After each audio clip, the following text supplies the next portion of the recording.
The last wealth transfer of this magnitude was around 1850, and it was about those who found oil. Bitcoin is better than currency in that you don't have to be physically in the same place. And of course, for large transactions, currency can get pretty inconvenient.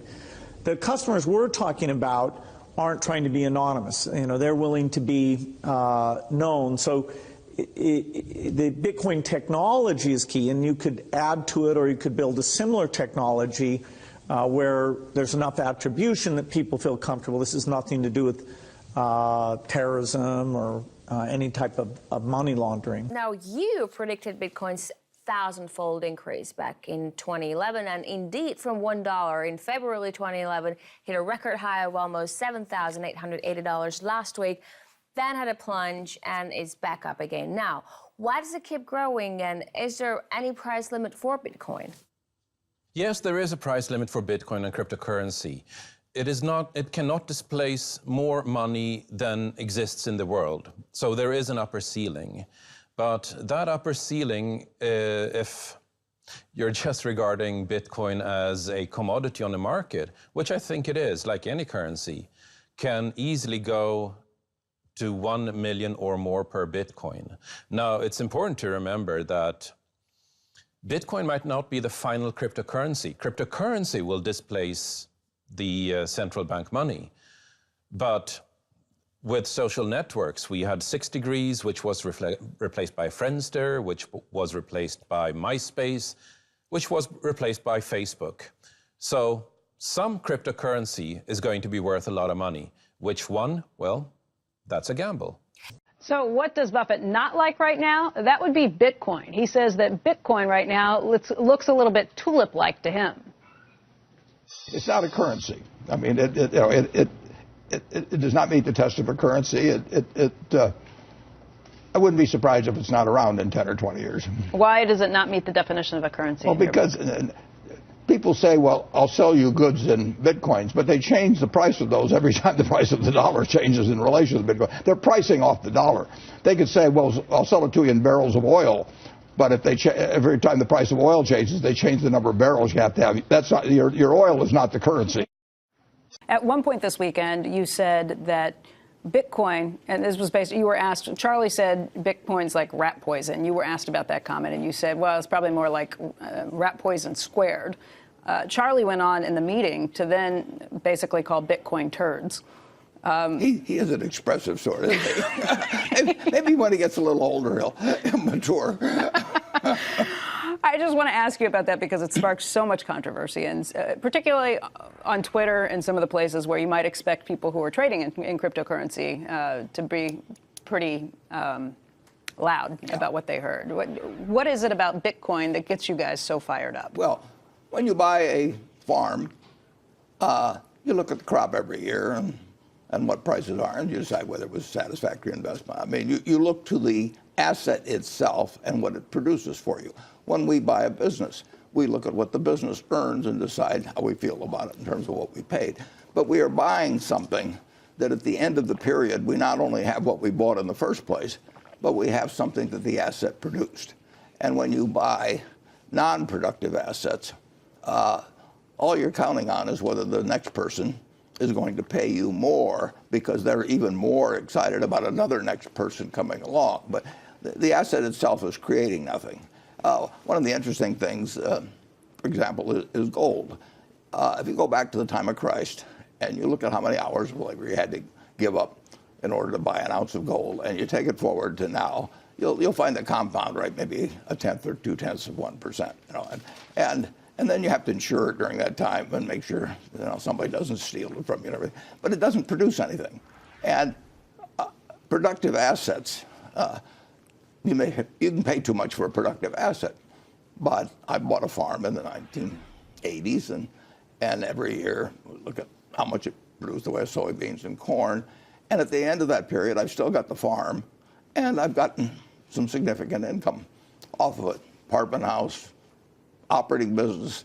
But if you and I buy various cryptocurrencies, they're not going to multiply. They're not going to be a bunch of rabbits sitting there in front of us. They're just going to sit there. And I got to hope next time you get more excited after I bought it from you, and then maybe I'll get more excited and buy it from you. And actually, we could sit in the house by ourselves, and we could keep running up the price between the two of us. But at the end of the time, there's one Bitcoin sitting there, and now we got to find somebody else. And they come to an end. I mean, those. That's a greater fool theory. That's what you're saying. Well, yeah, it's buying something because you expect the pool of people who want to buy it because they want to sell it to somebody else will grow, and you know, it's wonderful because it does create a rising price. Does create more buyers, and people think I've got to get in on this, and it's better if they don't understand it. That's the other thing about non-predictable. If you don't understand it, you get much more excited than if you understand it. I mean, if you buy a bond that says it's going to pay you 4% a year,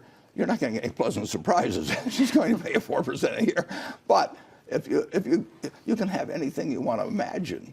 If you just look at something and say that's magic, you can do it with shark's teeth or seashells or anything. And you know, they did it with tulips in the 17th century in Amsterdam, and they'll do it again. I mean, people, they like to speculate. They like to gamble. And if you can get something, particularly if you have something half plausible going on. Mm-hmm. If you had bought gold in 1942 and you say, we might lose the war and we might have to run off to some other country, and you know, so let's put our assets in gold, you would have less than a penny for every dollar you got from owning stocks. Less than a penny.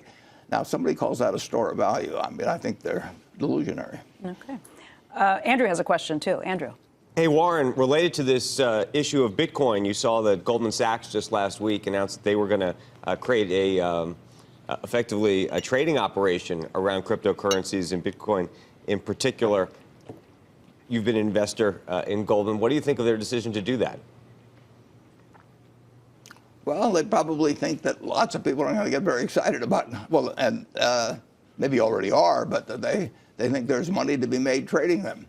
I don't think they're expressing an opinion on the ultimate value. I would be very surprised if the top partners of Goldman are selling their Goldman stock and putting it into Bitcoin. But I want to cover this subject now because my friend Charlie will come on at 8 o'clock and he'll tell you what he will say. Well, that's my whole entire point. I do want to ask Charlie about it because I think when he talked about the turds, he was referring to this. He said if you're trading this, it's like watching other people trading turds and deciding you want to get a piece of that. Well, you're not going to get me to comment on that. Hopefully Charlie's not awake and not watching right now. Well, the truth is people do trade on very crazy things over time. You know, imagine people selling their homes to buy a tulip in Amsterdam. If people think they're going to make money the next day, and worse yet, if they think somebody else that they know is going to make money and they aren't going to make money, it just draws people in. You know, I could whisper something on this program, and kind of the more sillier it was, the more it might react, because there's no quantitative limits. If you buy a stock, you say, well, I'll buy it at 15 times earnings, but I won't buy it at 20 times earnings. But when you get into something that doesn't produce anything, you know, there's no checkpoints. There's nothing to reference it to. It's just, it's gone up, so it'll keep going. Now, I will say, the other technology breaks Orwell's dictum. It breaks Orwell's dictum by providing proof of publishing at a certain time. And that is the intellectual underpinning of that whole system, and can be used for lots and lots of other things. And so that's the big expansion we're about to see in Bitcoin, all derives from this basic premise that you can prove that a particular statement, a particular consensus, a particular contract happened at a particular time globally. And it requires the subversion of every single jurisdiction where people are running Bitcoin to overturn that. Am I right in understanding that you're saying that the Bitcoin architecture has applications far beyond the economic role that Bitcoin can play, and that architecture is very strengthening to the life of information in the digital space, making it less vulnerable to the kind of mischief you talked about in Russia or elsewhere? Is that what you're saying? Exactly, exactly. That underlying architecture can be used for publishers, for example, so that, as an example, we are starting to use Bitcoin WikiLeaks, stuffing our cryptographic keys of stuff that we publish. So We prove that we have published stuff at a particular time by stuffing it in Bitcoin, in the blockchain. And then if someone were to come and try and modify the material that we've published to take out particular parts, that would be detectable. Do you think Bitcoin will be disruptive in that way? I mean, now it's a speculative currency. Will it be something that will be what normal consumers will use and will disrupt the banking industry? My opinion of Bitcoin is that, I think Bitcoin is probably a good thing, but it's essentially, its main thing will be, I mean, this will probably get quoted here and there, but I think it's primarily going to be a means of doing illegal transactions. But that's not necessarily entirely bad, because some things should be, maybe shouldn't be illegal. But the combination of Silk Road and Bitcoin will save us? Well, it will be useful for legal and illegal transactions. Otherwise, it would have no value as a use of for legal transactions, because you have to have a legal to illegal bridge. Yeah. I don't own any Bitcoin. Well, You're the man behind the Bitcoin Cash. This is a new version of Bitcoin that was created according to your organization in response to years of mismanagement of the Bitcoin legacy network.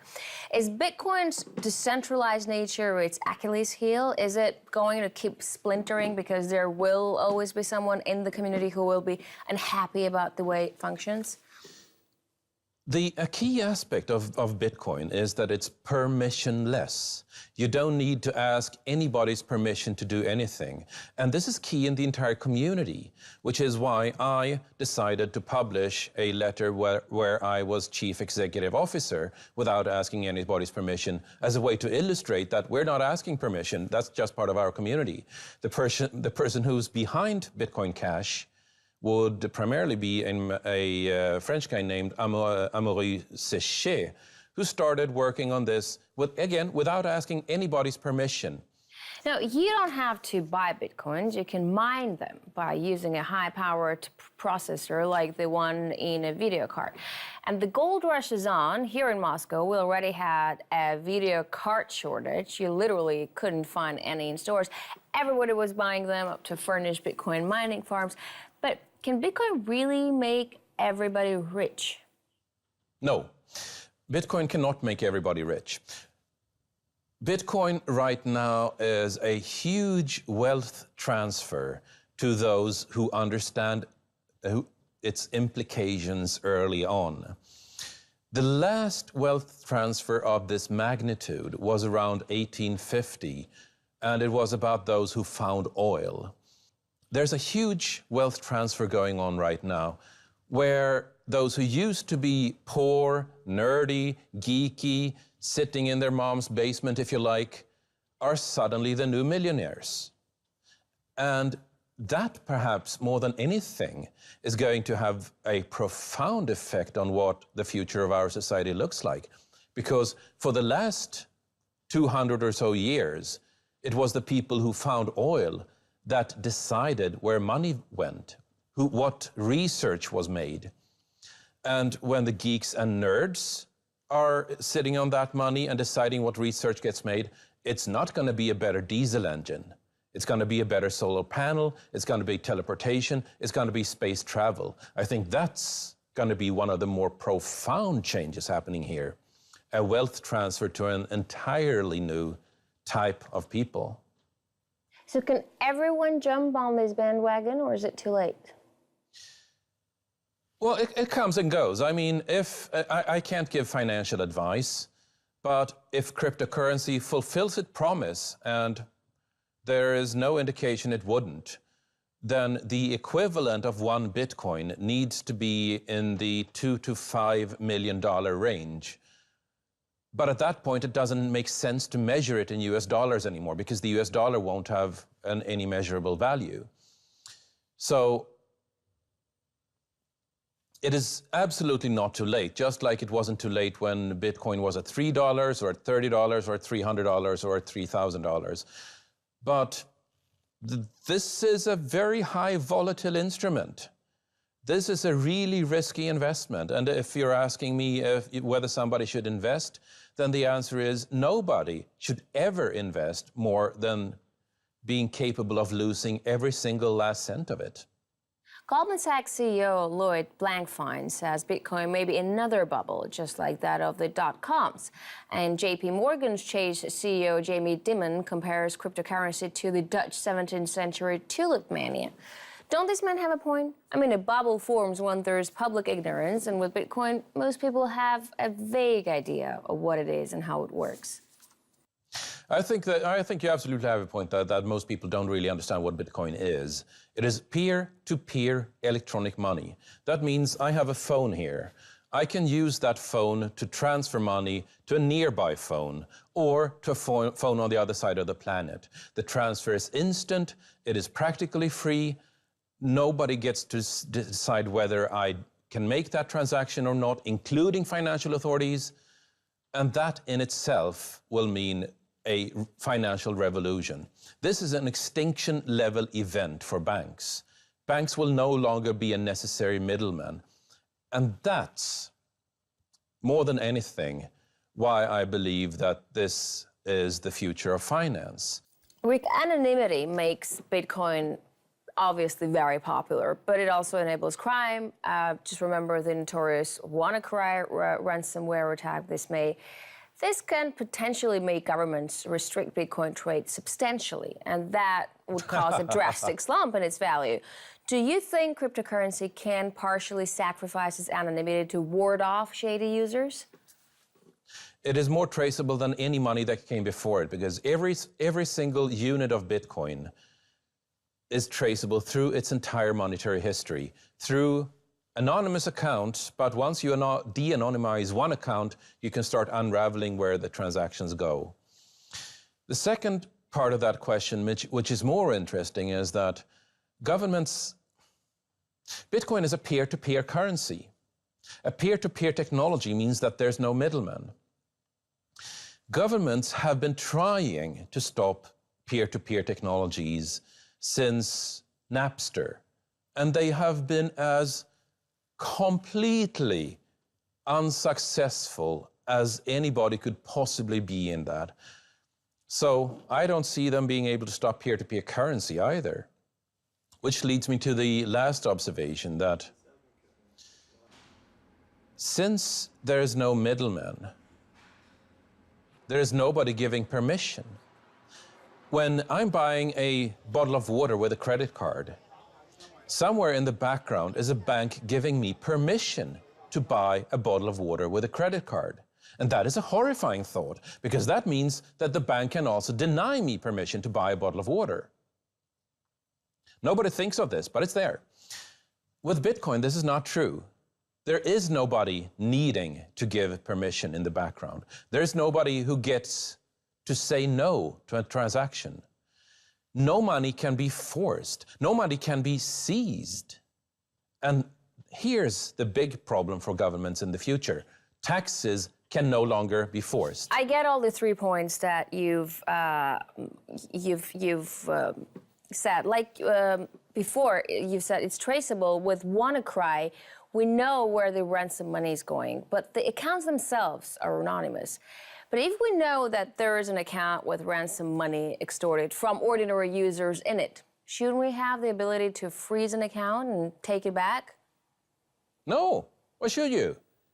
I mean, doesn't it bother you that here you are working on a new invention, a beautiful, convenient currency, and people use it to pay for child pornography or to order a hit on someone? Actually, they use the US dollar for that. And yet I never heard somebody arguing against the existence of the US dollar with that argument. If you're going after drugs and narcotics trade, then the US dollar is unparalleled in use. And I never heard that being used as an argument against the US dollar. Will the complete implementation of cryptocurrency make compulsory taxation impossible? What happens to real-life governments then? Like, will Bitcoin make them obsolete? Isn't that interesting? Oh, is that what you're hoping for? Isn't that interesting? I can't predict that. The changes we're about to see are so profound when you can no longer just go in and take somebody's money, but the worst you can do as a government is to make them sorry for not giving them your money. You cannot force it. You cannot seize it. The changes this is going to bring are so profound to society that we're going to see a lot of governments panicking when they realize they can no longer just seize whatever money they want.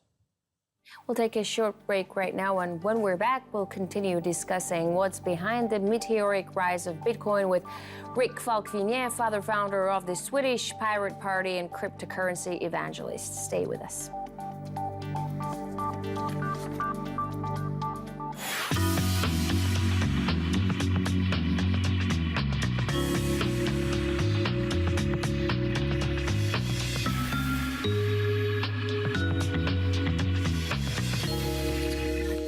And we're back with Rick Falkvinge, founder of the Swedish Pirate Party and cryptocurrency evangelist, discussing the future of Bitcoin. Welcome back, Rick. Now, do you think the government can come up with its own version of blockchain currency, make it traceable, registered, and ensure nobody ever evades taxes or fines or hides their profit?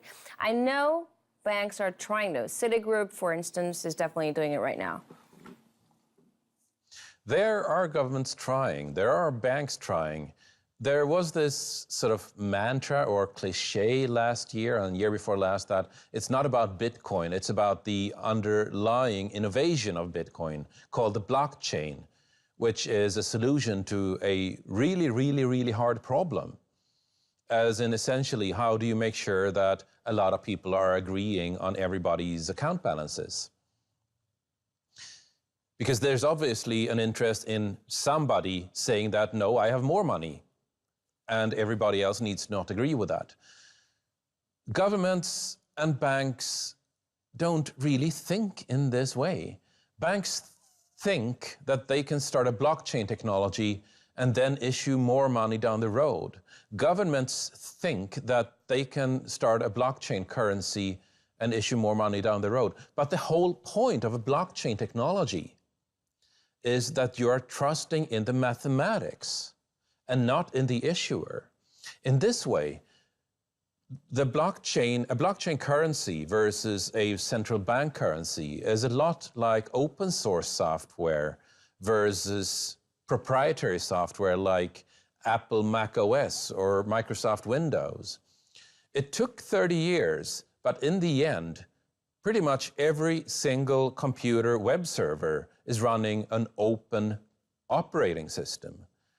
In the same way, I predict that we'll go from proprietary money to open money and permissionless money like Bitcoin. You know, Bitcoin enthusiasts say the cryptocurrency will eventually replace all regular currencies, become the world's only money. But can cryptocurrencies really work for everyone in the world? I mean, internet connection isn't a permanent thing. People in a Sri Lankan jungle aren't online all the time, for instance, and half of African people don't even know what a cell phone is to go online. 100 years ago, we asked, but what about the places there aren't electricity? How will you use an electrical engine then? And today, there is electricity in most places. And where there isn't electricity, there are batteries. There are some specialized cases when you go camping, when you go hiking, when you go survival training, that you don't have electricity or internet the way you take for granted.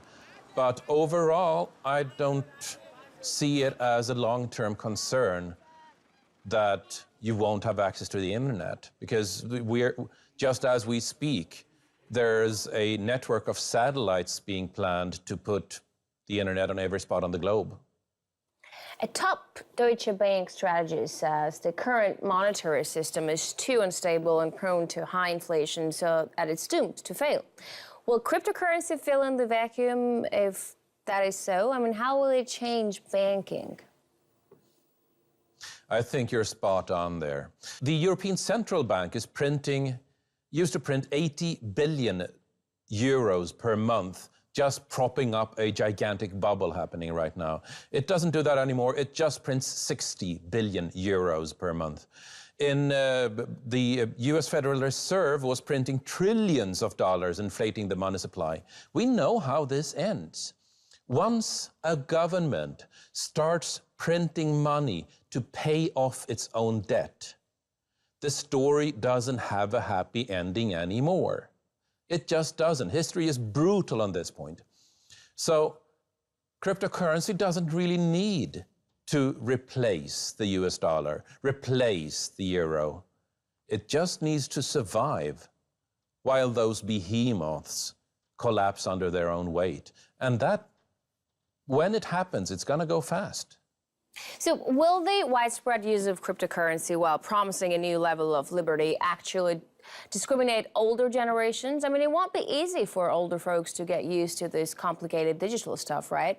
Will it disadvantage them in the end? It isn't. It is complicated. It is too complicated.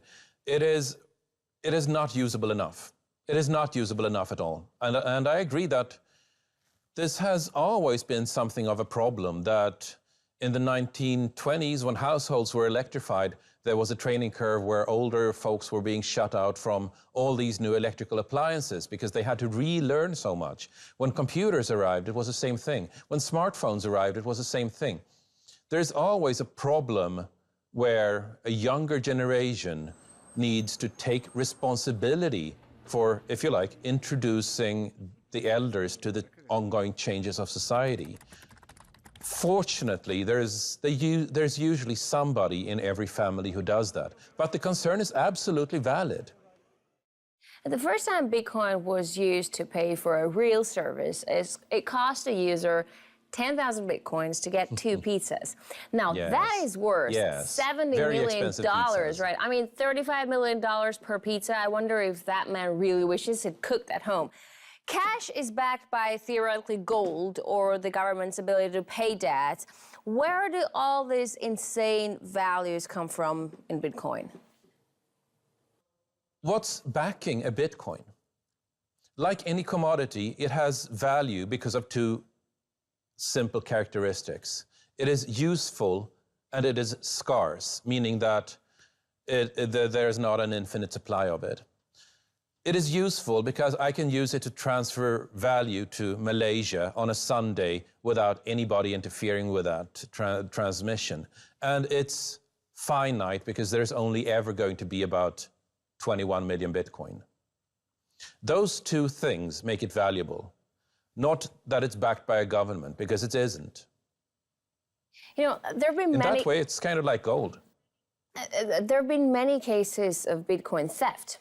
With this latest BTCE's case, we have a suspect accused of stealing Indeed. tens of millions of dollars worth of Bitcoins.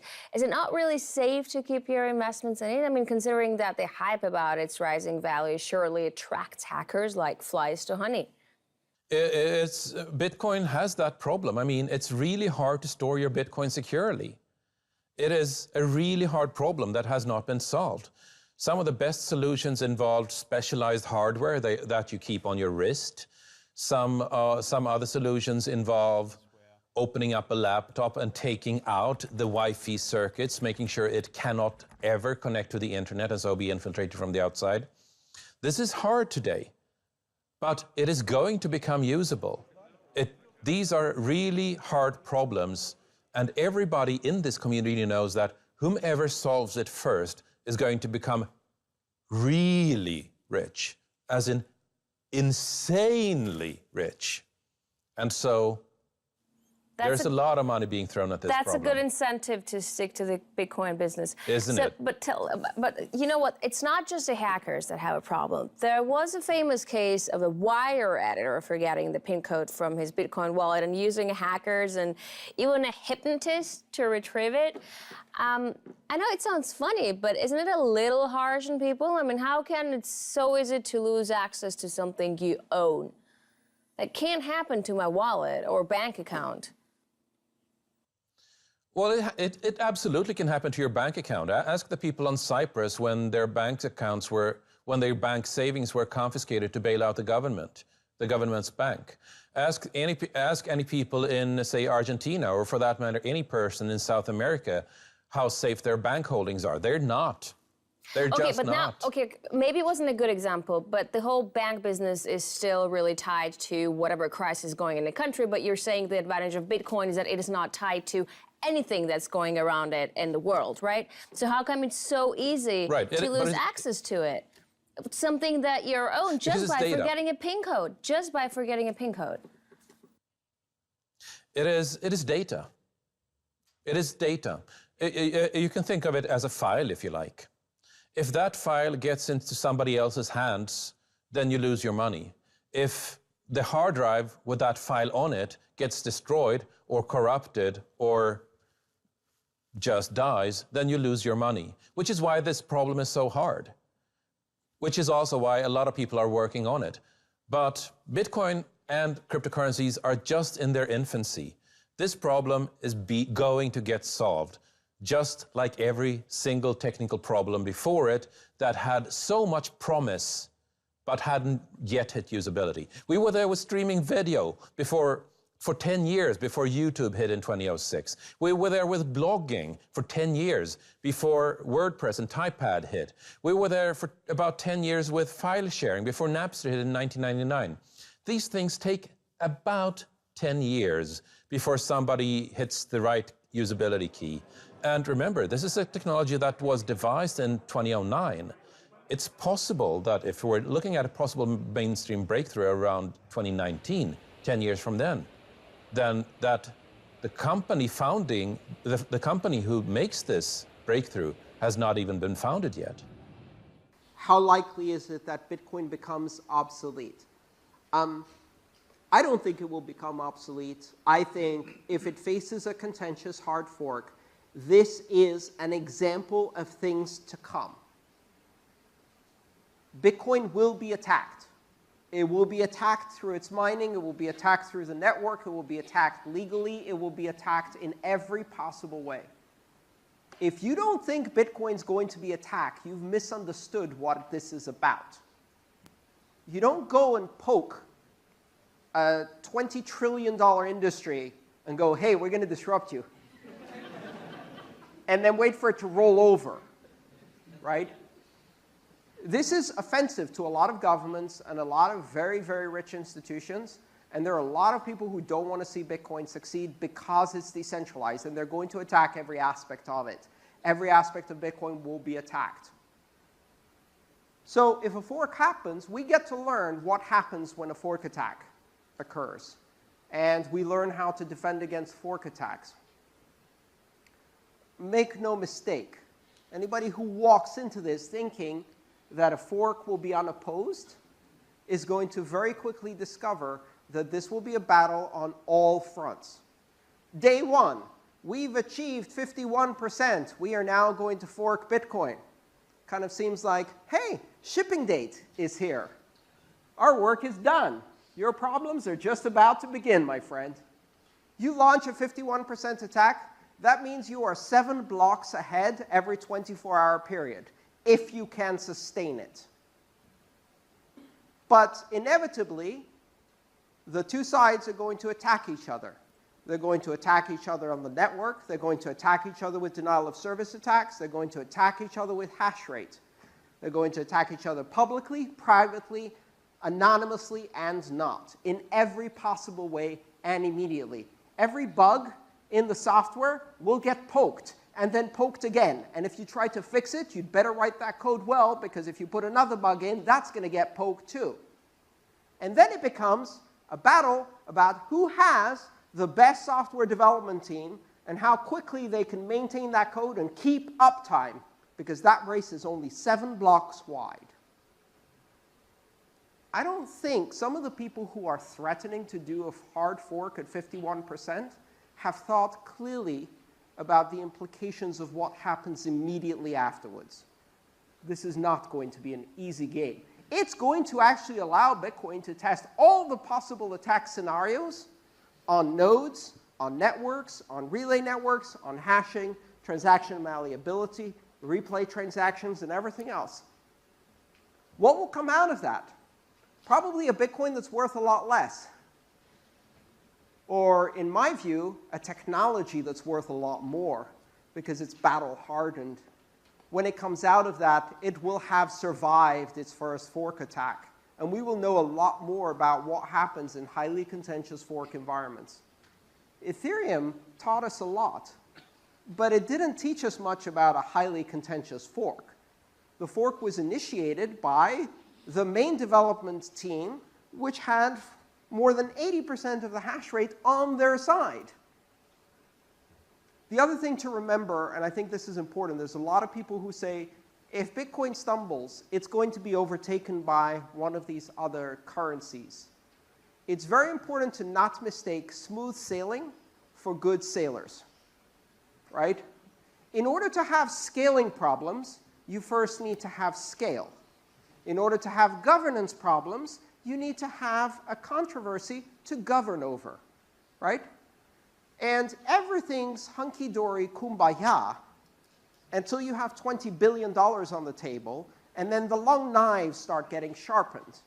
Since this is March, we can use a reference, beware the Ides of March, right? And you can then say, oh, it's not what it looked like. It's not what it looked like. You know, don't pay attention to the stabbing. Really pay attention to the fact that we all came together to stab together. That's the Roman Senate quote. The point here is that what's happening in Bitcoin now isn't unique to Bitcoin. If one of the other currencies gets to this scale and has to handle this many transactions, they have a scaling problem, which they're going to have to resolve. There will be differences of opinion as to how to resolve that. Some approaches will lead to massive centralization and a takeover by miners. Some approaches will lead to failures in architecture and software. These problems will repeat for every other currency. These are the rites of passage. You first have to grow up to face them, right? And so the big advantage that many of the other blockchains and currencies have is they can look at Bitcoin, watch what happens, and learn these mistakes cheaply so that they don't have to repeat them expensively. Now, how many of the blockchains are actually doing that? Not many. Because, for the most part, they're too busy going, we're the best, we're going to win next, right? And not paying attention to the fact that these exact same problems are going to exist in their own blockchains. There are no easy answers. There are lots of very delicate design trade-offs in how you deploy trustware. And Bitcoin is paving new ground. It's carving a new path. No one has gone here before. Pay attention. We have a lot to learn. This is a fantastic experiment. But it's not easy. It looks easy back there. I like to remind people, who was here when Bitcoin was in 2013? Anyone here who used Bitcoin in 2013? Yes, a few people? OK, how much was the average fee? 0, right? How many blocks were full? 0. How big was the block size problem? 0. How much of a governance problem did we have, or danger of a contentious hard fork? 0. You look back at 2013 and you go, easy days, right? What changed? What changed was, now there's $20 billion at stake, and the game gets serious, right? So it's easy to think that it will always be smooth sailing for the other cryptocurrency because they got everything right.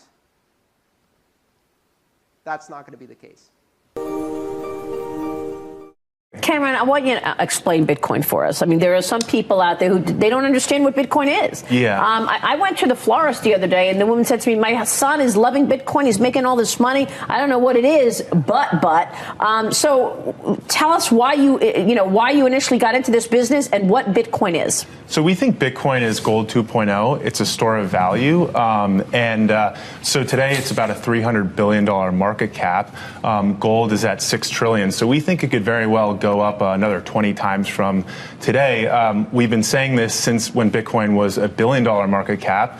We've been in Bitcoin for about 5 years. It's grown about 300 times to this point. So we think it's definitely realistic that it could grow and disrupt gold and maybe even beyond that. So you think that it could actually replace gold as a safe haven or as a hedge? As a store of value and a hedge, all those things that gold provides in a portfolio. If you look at the characteristics and properties of gold, like scarceability, portability, divisibility, fungibility, Bitcoin equals or surpasses gold. So gold is scarce. Bitcoin is actually fixed at 21 million.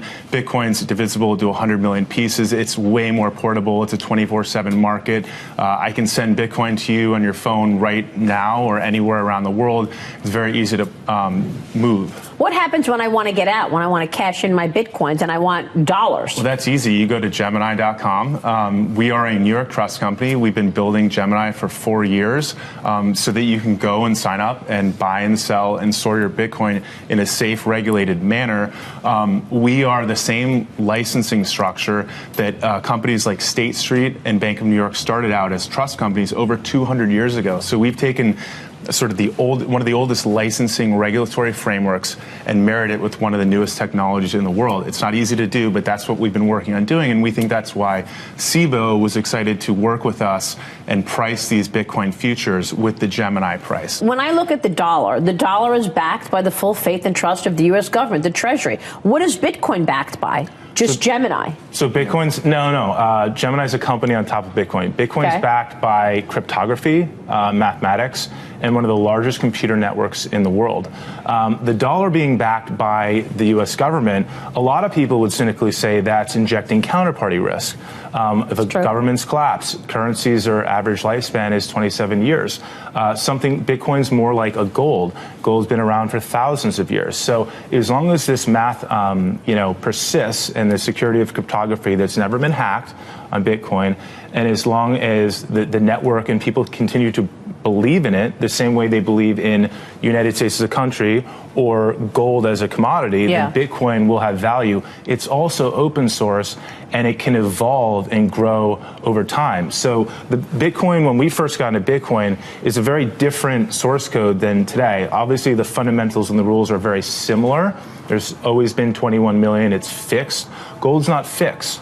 It's scarce. We find gold all the time, and people joke about how asteroids have gold, and eventually maybe someone will Elon Musk or Jeff Bezos will find gold up there.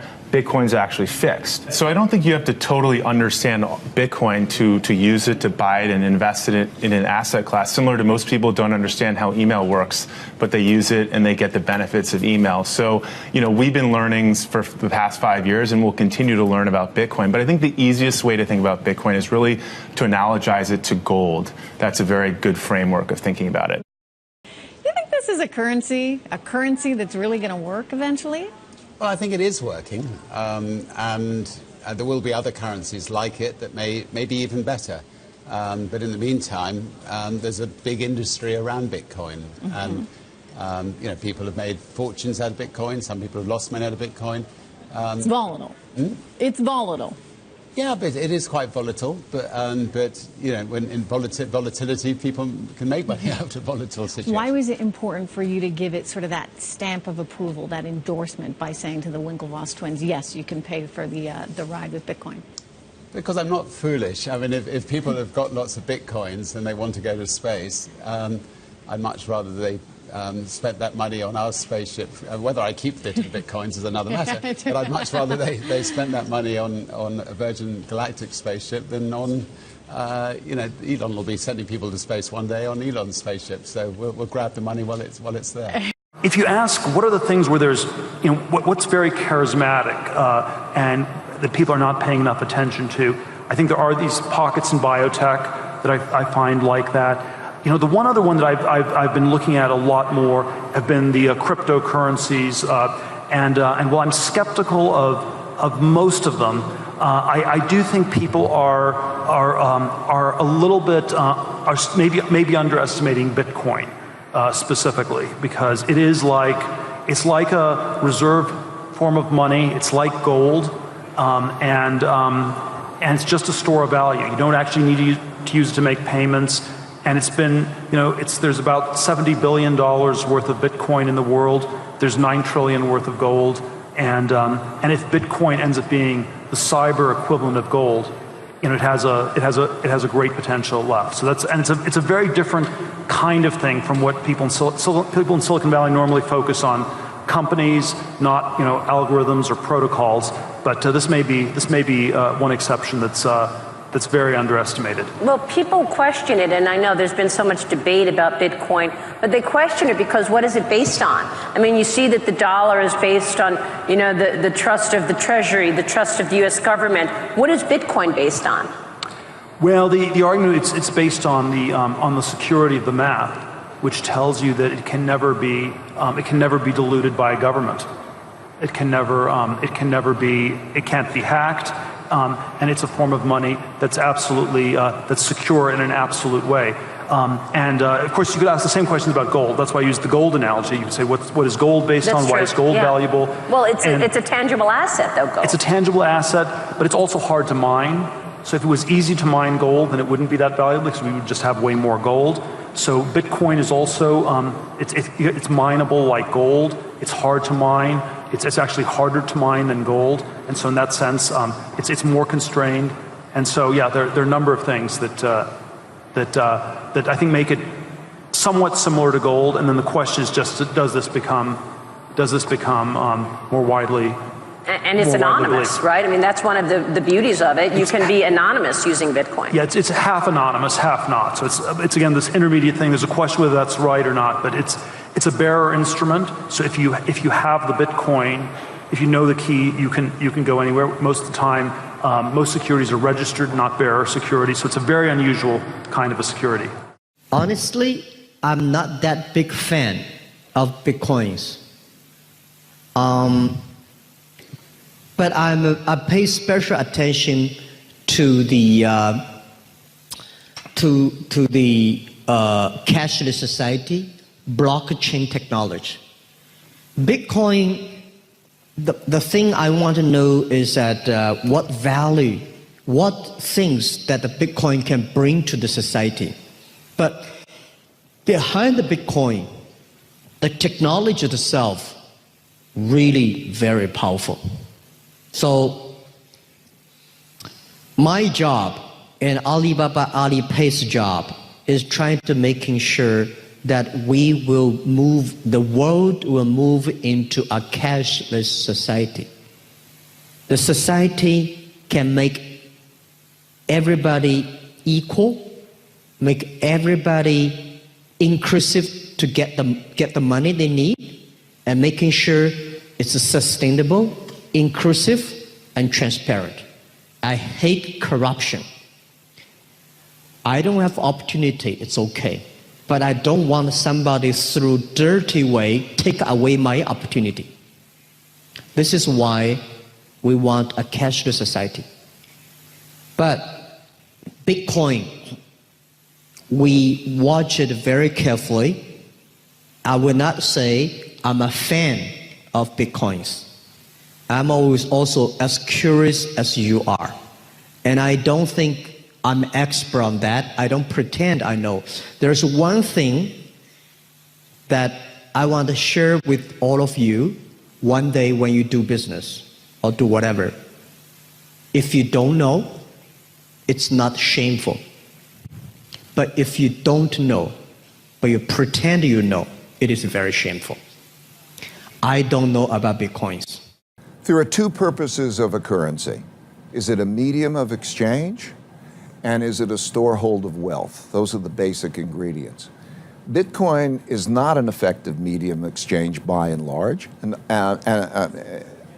I have a Bitcoin, I want to go buy things. It's not easy to buy things with the Bitcoin. And in terms of a storehold of wealth more reflects, like gold, more reflects the opposite of what money is doing, right? And so you look at it, it's a storehold of wealth. Bitcoin is a speculative bubble, right? Its price is like a greater fool theory in terms of its price. If you say, what is its intrinsic value? If Bitcoin was made into a more effective medium of exchange, and also operated in terms of a storehold of wealth, not of the reflection of that volatility, it would be a viable instrument. It is, to me, a vehicle for speculation that's attracting people in, and it has all the classic ingredients of a bubble. People are leveraging themselves up, and it doesn't have that same intrinsic value. Even the privacy value, okay, is suspicious. In other words, it has a purpose to some extent. If you're living in a country and you don't know your currency, whether it's going to be good or not, and you might try to hold that. But that thing you're holding is running around like crazy for reasons that you don't understand. And then, so it's not going to be an effective storeholder wealth. And the privacy will be stress tested. In other words, governments are examining who is operating in their own clever ways of what that, and so you can't even assume that so it's going to be a privacy vehicle. So I don't see the effectiveness of Bitcoin.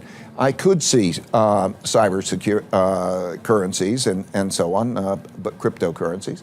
But this is not what we're having. It's a possibility that I think has been captured as a speculative vehicle that's in the middle of a bubble.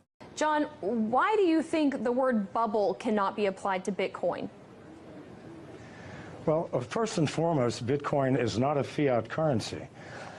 It costs over $1,000 to create a Bitcoin today in electricity and computing costs. Second, the value of Bitcoin is linked to the number of users and the number of transactions. It is not a speculative investment, even though it is being used as such by many people. As the Bitcoin network grows, the value of Bitcoin grows. As people move into Bitcoin for payments and receipts, they stop using US dollars, euros, Chinese yuan, which in the long term devalues these currencies. So what you're seeing is more of a currency devaluation than a bubble in Bitcoin. As more people use it, it has more intrinsic value. And again, the cost of producing a Bitcoin increases with the value of the Bitcoin. So this is not something that we're pulling out of thin air. This is something that's created with massive amounts of electricity and computing power. Well, someone who disagrees with you on the term of bubble when it comes to Bitcoin is Mark Cuban. Back in June, he tweeted, "I think it's a bubble. I just don't know when or how much it corrects." When everyone is bragging about how easy they're making money, that equals a bubble. Now, when he tweeted that, Bitcoin dipped in price. So how can one person's random Twitter thread have that effect on the price? And what does it say about Bitcoin's stability? Well, it says nothing about Bitcoin stability. After it dropped $500, it's now at 44. So these temporary fluctuations are meaningless, created by speculators, people who do not understand the fundamental technology of the blockchain. Those who do know that in the long term, these fluctuations will make no difference. The more people who use Bitcoin, the more valuable it will become. This is the only metric we can use. Now, Bitcoin and blockchain go hand in hand, but blockchain's ability to track financial transactions in a way that is incorruptible, it gives it infinite amount of uses outside of the original purpose of using it for Bitcoin. Do you see blockchains overtaking certain aspects of the financial system as we know it now? It will take over all aspects. People think that Bitcoin or the blockchain is owned by someone, by a company or by a consortium. No, this is strictly a mathematical formula that nobody owns, that we are all participating in. And we use the blockchain for everything from fixing supply chain problems in corporations to verifying the authenticity of the sender and receiver in a financial transaction. It is the most powerful technology that the world has seen, I believe, since the invention of agriculture.